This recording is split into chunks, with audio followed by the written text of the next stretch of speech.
Setkal jste se někdy s mimozemskou bytostí? Počkej, to nevím.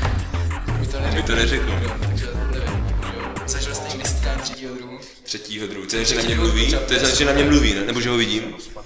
Že na mě mluví. To je sporná otázka. Když ho vidím, to je... Sporná otázka. To je sporná otázka. Je podle vás mimozemská bytost podobná člověku? Tak nemusí být. Já si myslím, že nevím. V čem? Počkat, ale to už vycházíme z toho, že na ně věříme. Protože to je otázka černých děr, které mají gravitační, megagravitační schopnosti. A tím pádem bych se do ní dostat nechtěl.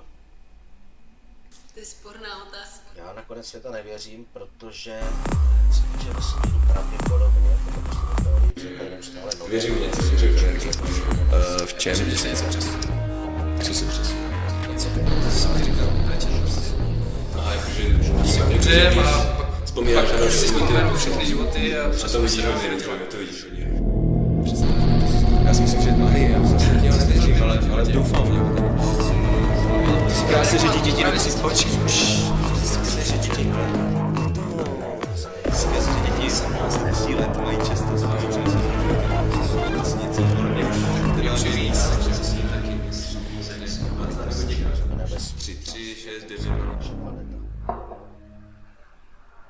Bytost je obecná. Poznání i za mě si člověk může předít Chtěl kde je byste, možné. věříte na UFO, chtěl byste se setkat s UFO.